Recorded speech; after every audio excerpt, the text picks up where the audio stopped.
You're scrolling again, aren't you? Past midnight, the blue light of your phone, the only thing illuminating your face, your thumb moving almost mechanically through posts and videos and articles, promising you the secret to enlightenment, the key to awakening, the one practice that will finally crack you open. You've saved dozens of them, maybe hundreds. Meditation techniques, breathing exercises, mantras in languages you don't speak, visualizations of chakras you're not even sure you believe in. Your Notes app is full of wisdom quotes. Your browser history is a graveyard of spiritual teachers, each one promising that this time, this approach, this ancient secret will be the one that works. And yet here you are, more awake than ever in the worst possible way. Your mind racing faster than it did before you started searching. Your chest tight with a panic that has no name. Staring at the ceiling at 3 in the morning, wondering why, after all these words, all these teachings, all this seeking, you feel more lost than when you began. Your meditation cushion sits in the corner collecting dust because sitting still has become unbearable. The silence you're supposed to crave feels like drowning. Every spiritual book you've bought tells you that peace is your true nature, but your true nature right now feels like a tornado of thoughts that won't stop spinning, a desperate grasping for something you can't even define, a bone-deep exhaustion from trying so hard to become enlightened that you've forgotten how to simply be. And maybe, just maybe, that's exactly where Rumi wants to meet you. Not in your success, not in your spiritual achievements, not in the moments when you finally figured it all out, but right here, in this mess, in this failure, in this beautiful, terrible moment when you realize that perhaps awakening was never about accumulating more words at all. Because here's what no one tells you when you begin this journey, what gets lost in all the books and courses and 10-step programs to enlightenment. Rumi didn't write his poetry to give you more things to think about. He wrote it to make you stop thinking altogether.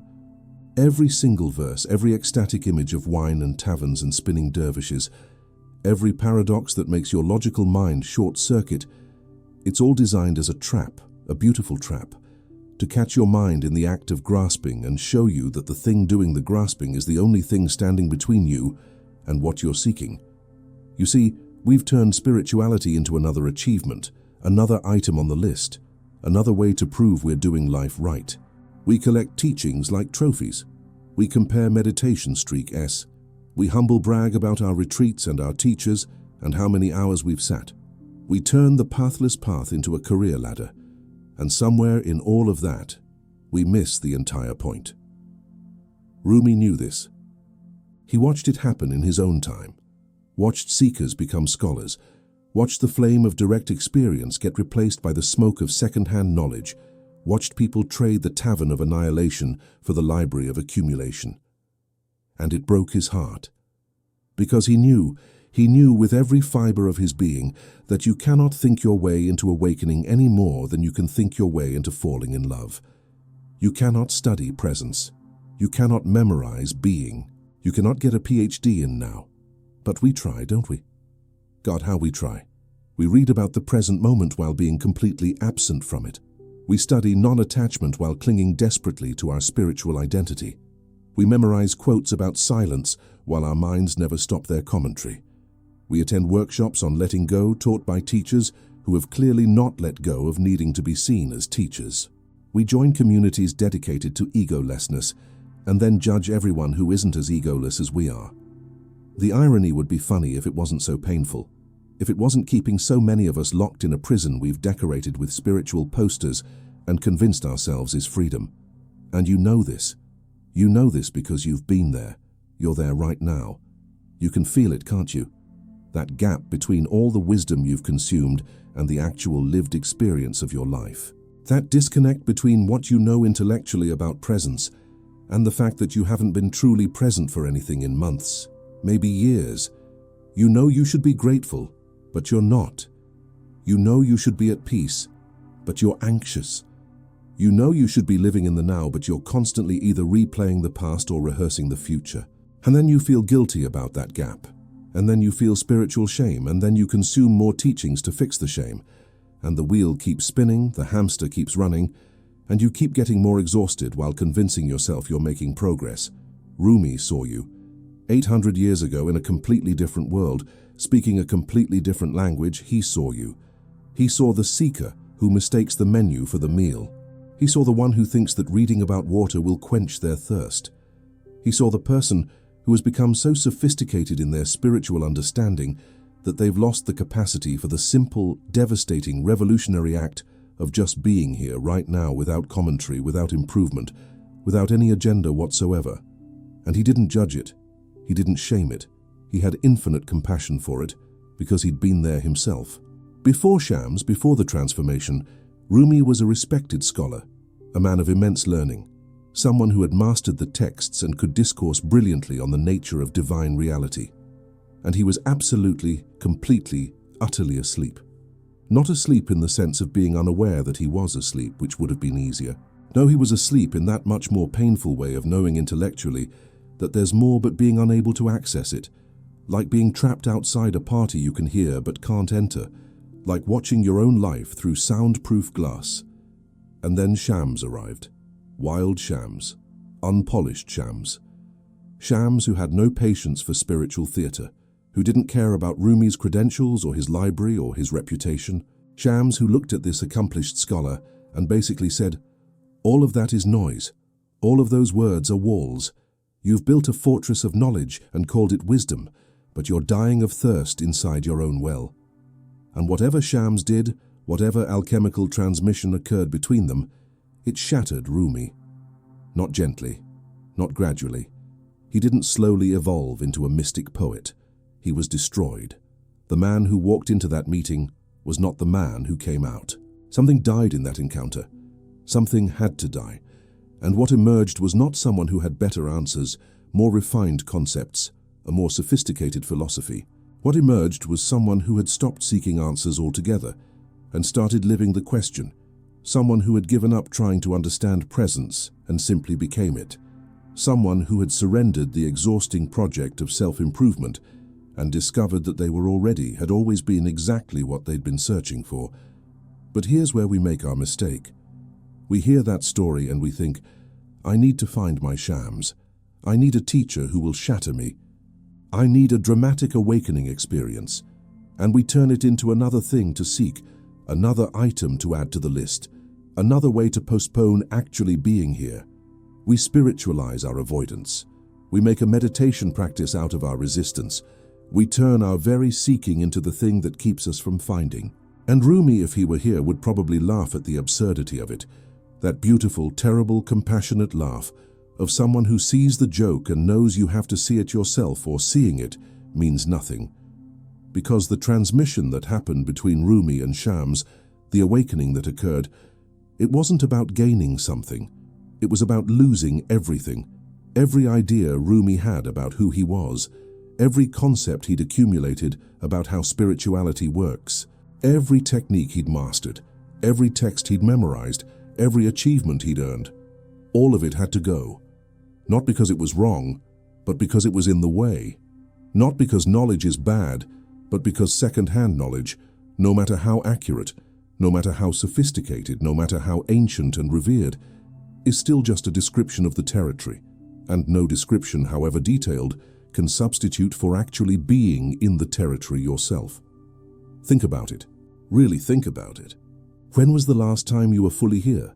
Not spiritually here, not trying to be present, not making presence into a project, but just actually, simply, unremarkably here. When was the last time you tasted your food instead of scrolling while you ate? When was the last time you looked at someone you love without simultaneously planning what you were going to say next? When was the last time you felt the sun on your face and that was enough? You didn't immediately think about whether you were being mindful enough of the sun on your face. When was the last time you weren't performing your own life, weren't watching yourself live, weren't narrating your experience even as it happened? For most of us, the answer is terrifying. We've been absent from our own lives for so long we don't even notice anymore. We're like someone who's been holding their breath so long they've forgotten that breathing is an option. We've normalized a state of constant distraction, constant evaluation, constant mental commentary. We've made a home in our heads and forgotten we have bodies. We've replaced direct experience with thoughts about experience. We've traded being for becoming. And we've done it so gradually, so completely, that we don't even realize it's happened until some crisis or loss or moment of grace briefly punches through the fog, and we glimpse what we've been missing. And here's the devastating truth. Every spiritual teaching you consume without actually embodying it, without letting it transform how you actually move through the world, just makes the fog thicker.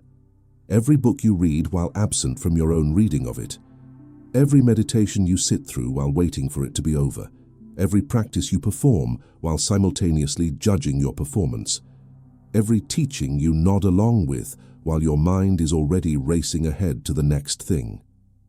It's all just more material for the mind to process, more content for the commentary, more distance between you and the immediate, raw, unfiltered experience of being alive. You're not getting closer. You're building a more sophisticated prison. You're not awakening. You're becoming a more educated sleepwalker. And the tragedy is that you're doing it with the best intentions, seeking freedom, seeking truth, seeking awakening, not realizing that the very seeking, the very trying, the very efforting to get somewhere other than here is the bars of the cage. Rumi tried to tell us this in every possible way. He used every metaphor, every image, every shock tactic he could think of to wake us up to the absurdity of seeking what we already are. The drop that's afraid of the ocean, not realizing it's made of the same substance. The person searching everywhere for the key that's in their pocket. The one running in circles looking for home while standing on their own doorstep. The lover calling out for the beloved while the beloved is already inside the lover's own heart. Over and over, in endless variations, the same message. You're not missing anything. You're not lacking anything. You don't need to become anything.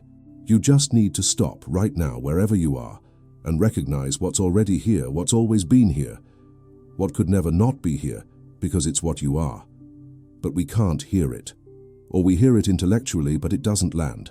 Or it lands for a moment, but then the mind recovers, regroups, and says, okay, great, I get it, I'm already whole. Now how do I access that wholeness?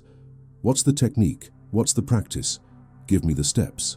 And we're right back in the trap, making awakening into a destination, turning being into a doing, converting the pathless path into a highway, with exits and rest stops and a GPS that keeps recalculating the route.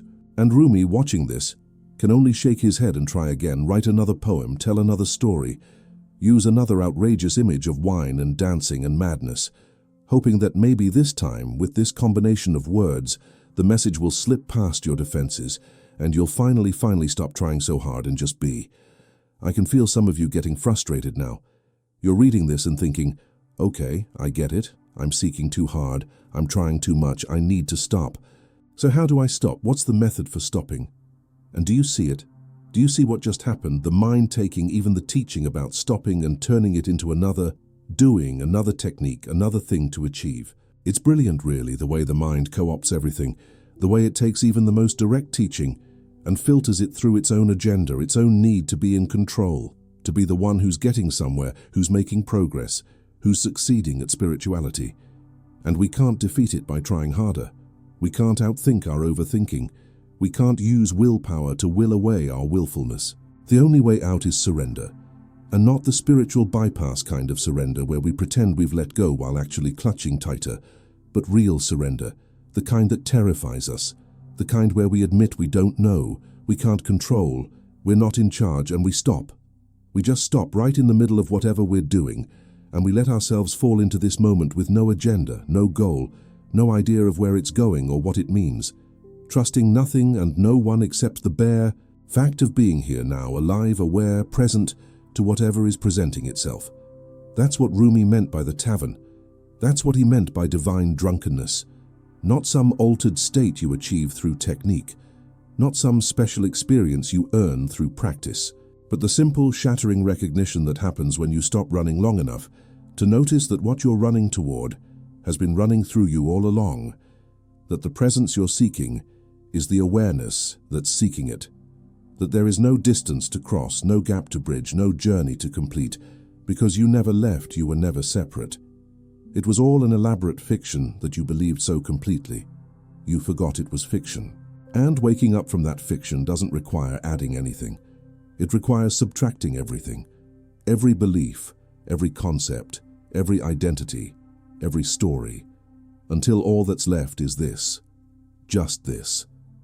The undeniable, unavoidable, absolute reality of being here now, conscious, alive, without any interpretation, any meaning-making, any need for it to be anything other than exactly what it is. And I know that sounds too simple. The mind immediately says, that can't be it. There has to be more. Awakening has to be more dramatic, more special, more different from ordinary experience. And maybe that's true. Maybe real awakening is dramatic and special and completely different. But you'll never know as long as you're so busy seeking the dramatic that you miss the miracle of the ordinary.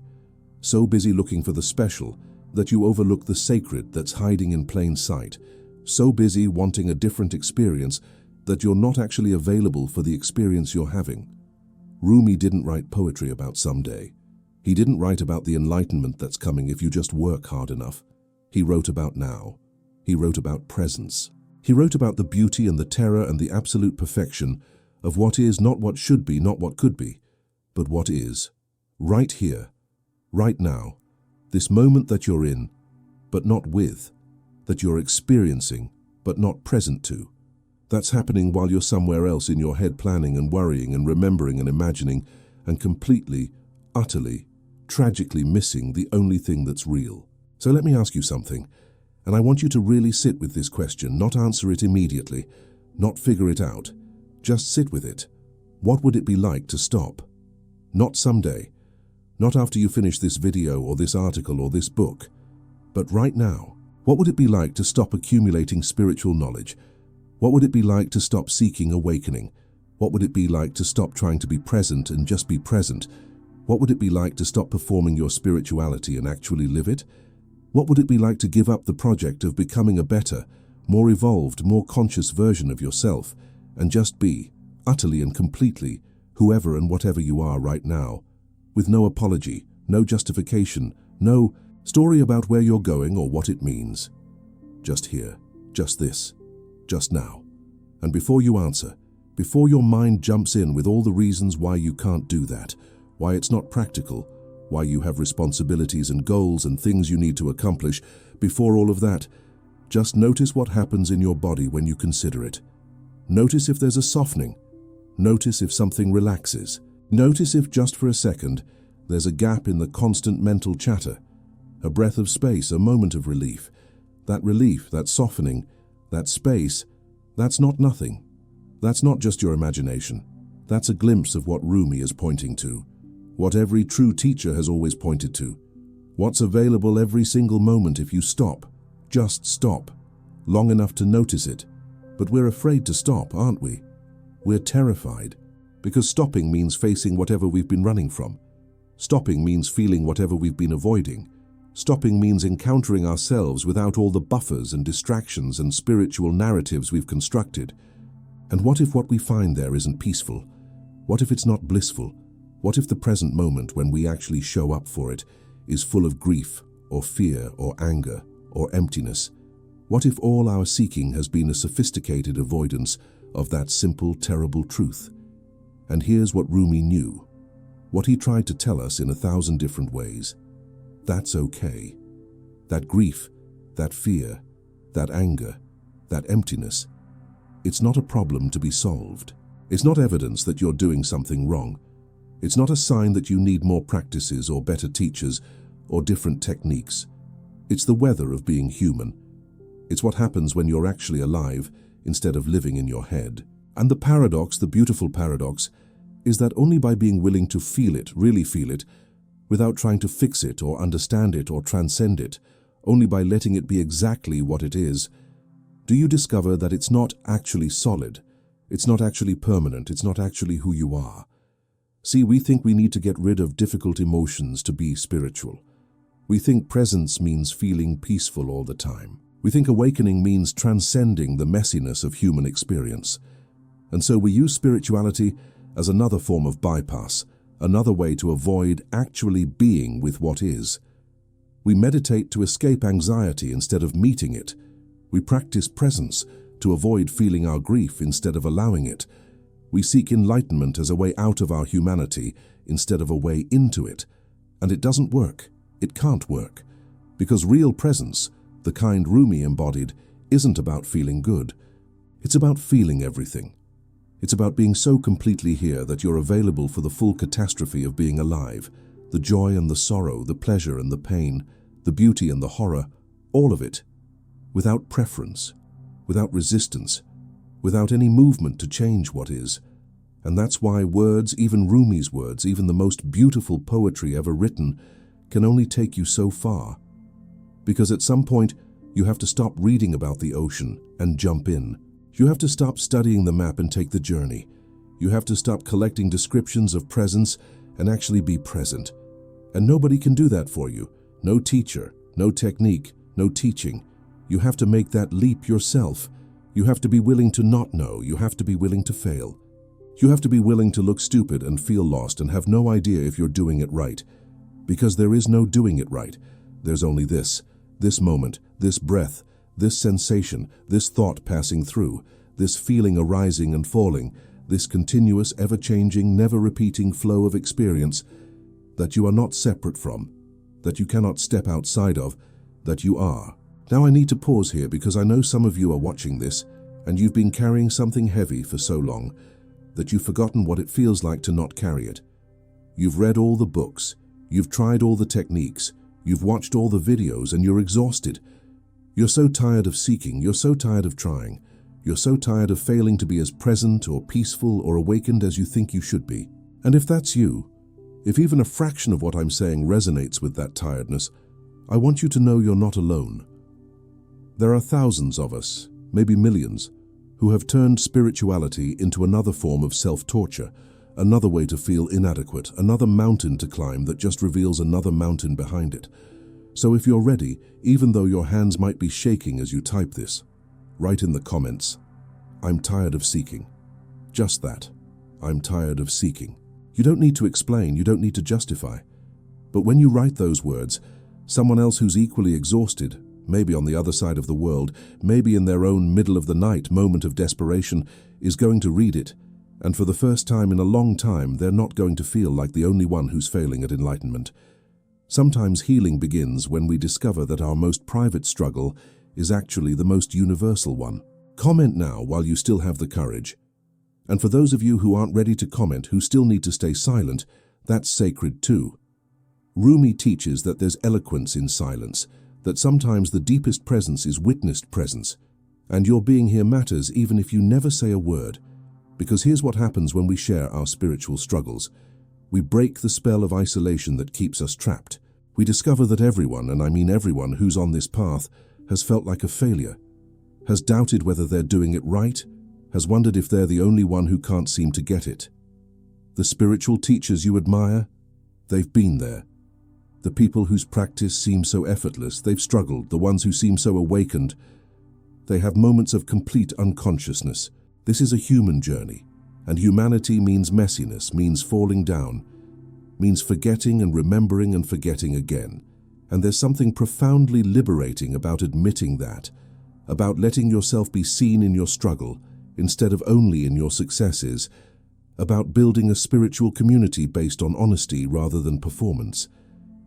But back to presence, because that's what this is really about. That's what Rumi's entire body of work is really about.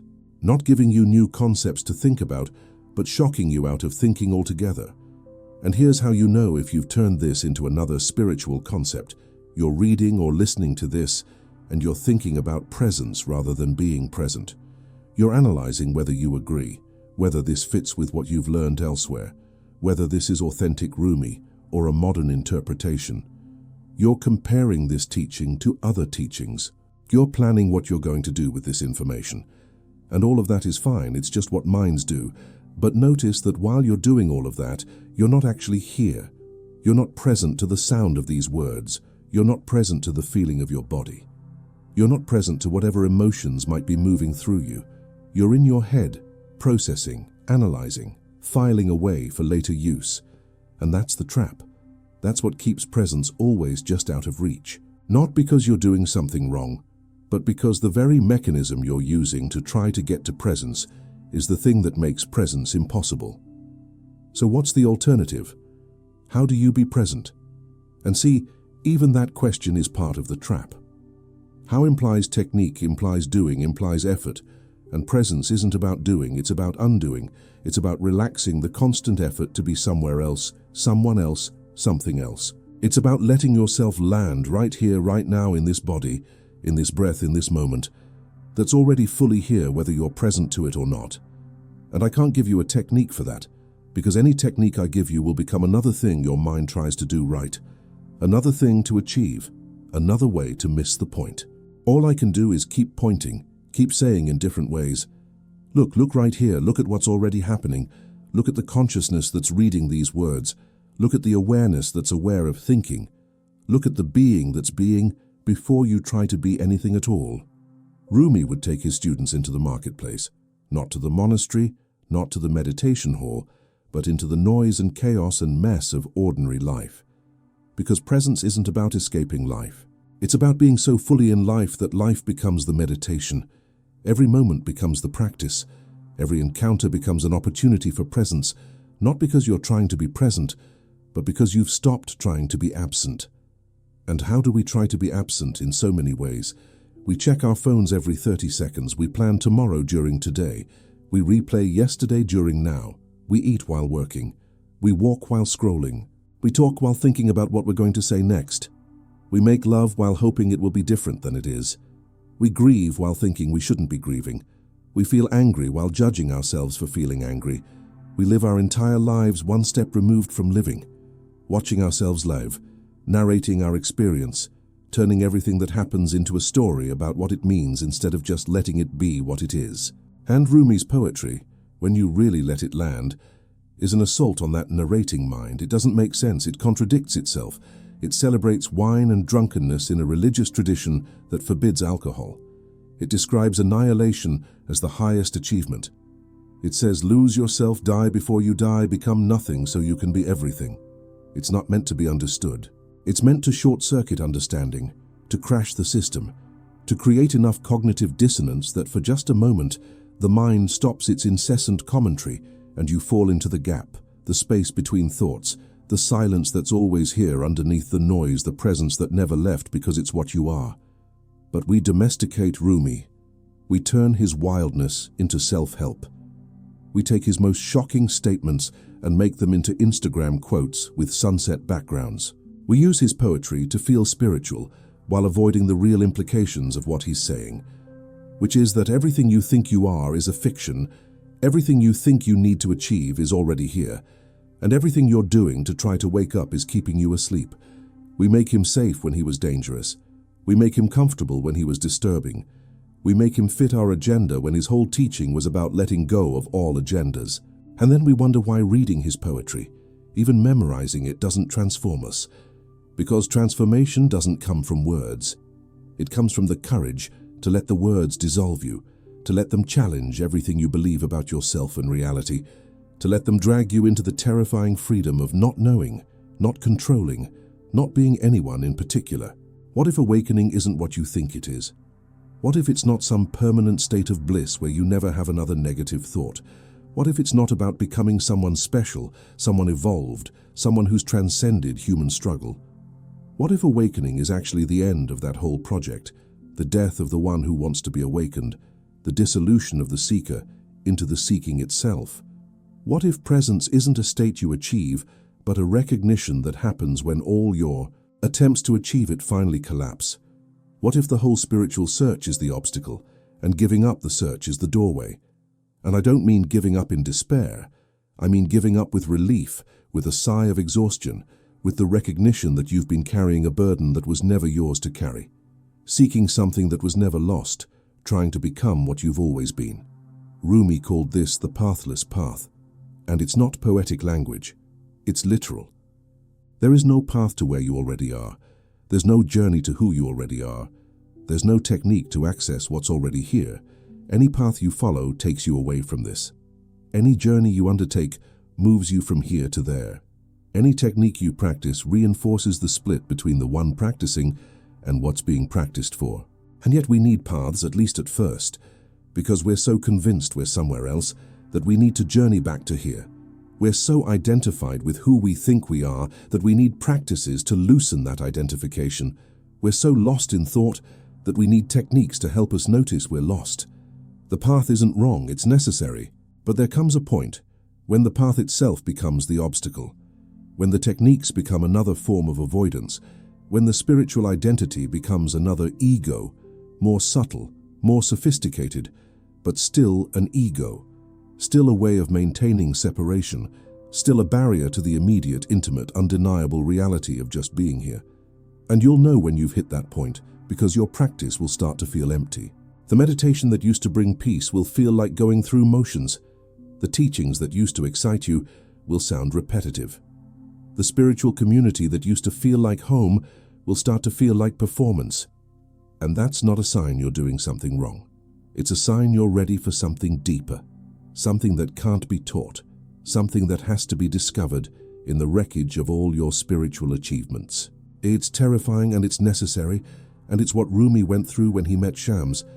That complete dissolution of everything he thought he knew, everything he thought he was, so that something real could emerge, not the idea of presence but presence itself, not the concept of love but love itself, not the description of the divine but the direct, immediate, overwhelming experience of it. If you've made it this far in the video, if you're still here, still listening, still reading, I want to honor that. Because in a world of infinite distraction, in a culture that tells you your attention should be split across 1,000 things, choosing to stay with something, to actually be present with it for more than 30 seconds is a radical act. It's a small awakening all by itself. And if what you've heard here has resonated, if you've recognized yourself in this struggle between seeking and being, between knowledge and presence, between the spiritual life you're trying to build and the simple life that's already here, then maybe this is your space. Maybe this is one place where you can stop performing and just be, where you can bring your questions and your doubts and your failures without needing to have it all figured out. Every week we explore Rumi's teachings, not as ancient wisdom to be studied, but as living transmission to be embodied, not as information to consume, but as invitation to transform. If you need that, if you need a weekly reminder to stop and breathe, and remember what's real beneath all the spiritual stories, consider subscribing. Not because you need another channel, but because maybe you need a community that's willing to admit, we're all still figuring this out, we're all still falling down, we're all still learning to distinguish between seeking presence and being present. You know what Rumi would say if he saw us now, saw our meditation apps and our mindfulness courses and our enlightenment intensives? He'd probably laugh and say, "You're still trying to think your way out of thinking. You're still trying to effort your way into effortlessness. You're still trying to become who you already are."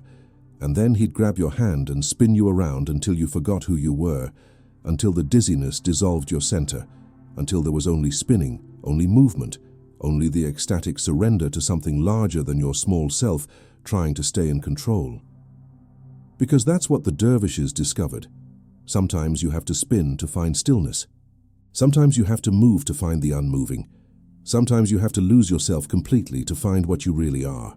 And not through more knowledge, not through better understanding, not through accumulating teachings, but through the body, through direct experience, through the willingness to look absolutely foolish in pursuit of something real. That's what we've lost in modern spirituality, the willingness to look foolish. We want to be sophisticated seekers. We want our practice to look good. We want to appear evolved. And so we're always performing, always monitoring how we're doing, always concerned with whether we're being present correctly, which means we're never actually present at all. We're one step removed, watching ourselves be present, narrating our presence, turning even presence into an identity we're trying to maintain. And it's exhausting, and it's unnecessary, and it's the very thing that keeps us from what we claim we want. Because presence doesn't care how you look. Awakening doesn't care about your spiritual resume. Reality doesn't care if you're doing it right. Reality just is. Presence just is. And you just are. And all of the seeking and striving and trying, all of the knowledge and understanding and technique, all of it is just elaborate avoidance of that simple, undeniable fact. You already are what you're looking for. But you won't believe me. You shouldn't believe me. You can't believe anyone else about this because belief is still second-hand. still conceptual, still in your head. You have to discover it yourself. You have to stop long enough for it to become obvious. You have to be still enough for the illusion of separation to be seen through. You have to be quiet enough for the constant mental commentary to reveal itself as just noise, just weather, just thoughts passing through the sky of awareness that you are. And that doesn't require decades of practice. It doesn't require perfect conditions. It doesn't require a teacher or a technique or a special experience. It just requires now. This moment, this breath, this reading or listening or being. It requires nothing except the willingness to stop adding anything, to stop trying to get anywhere, to stop reaching for anything other than what's already here. And I know that sounds too simple. The mind wants to reject it. It can't be that easy. There must be more to it. But what if there isn't? What if the only reason it seems hard is because you keep making it hard? What if the only reason you can't find presence is because you keep looking for it somewhere else, instead of recognizing it as what's looking? This is where Rumi's poetry gets dangerous. This is where it stops being beautiful and starts being devastating. Because once you really hear what he's saying, once it lands not as concept but as recognition, you can't unhear it. You can't go back to the comfortable fiction that you're a separate self on a journey to somewhere better. You can't keep playing the spiritual seeker game with quite the same innocence. Something breaks, something opens. And what rushes in is both terrible and beautiful. The recognition that you're not in control, you never were, and thank God you're not, because the thing you've been trying so hard to control and improve and perfect, that separate self, was never real to begin with. It was always just a thought, a story, a habit of contraction, and in every moment you have the option to let it go, to soften, to stop defending and protecting and maintaining something that doesn't exist anyway. And when you do, when you let yourself dissolve even for a second, what remains is so much vaster, so much more alive, so much more than the tiny, frightened self could ever be. But we're afraid of that vastness. We're terrified of dissolution. We've spent our whole lives building this self, maintaining these boundaries, knowing who we are, and the invitation to let it all go feels like death. And Rumi says, yes, exactly. It is death. Die before you die, he says over and over. Die to who you think you are so you can discover who you really are. Die to your stories so you can live the truth. Die to your understanding so you can know directly. And we hear it as metaphor, as poetic exaggeration, because we're not ready to take it literally. Not ready to actually let go, not ready to risk the dissolution that real presence requires. So we keep one foot in the spiritual world and one foot in the ego world, trying to have it both ways. Trying to awaken without losing anything, trying to find freedom without surrendering control. And it doesn't work. It can't work. Because you can't serve two masters. You can't simultaneously hold on and let go.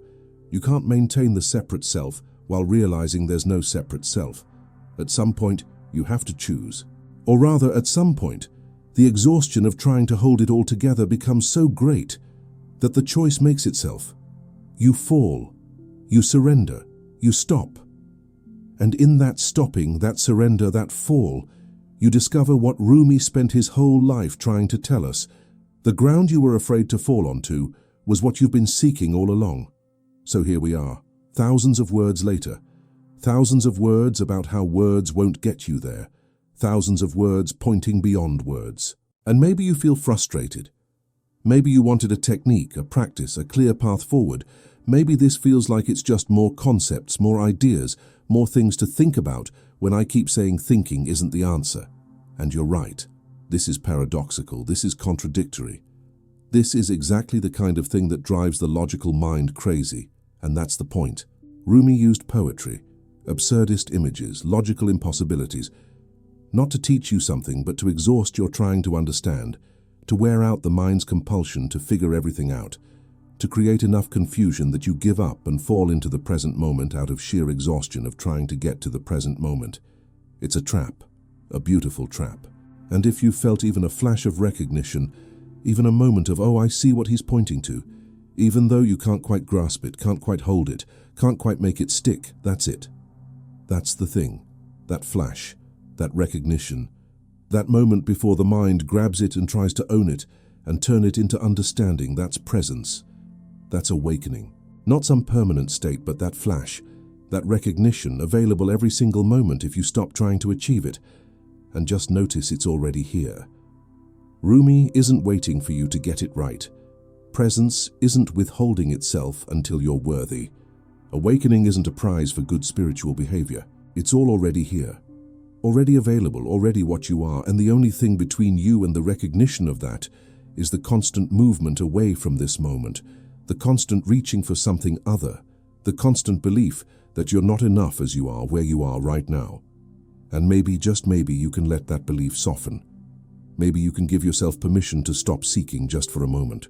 Maybe you can be exactly where you are, exactly who you are, with no apology, no improvement, no story about where you should be instead. Maybe you can take one breath, just one, without any agenda except being present to that breath. And in that moment, that simple moment of just being here with what is, you might discover what words, even Rumi's magnificent words, could never tell you.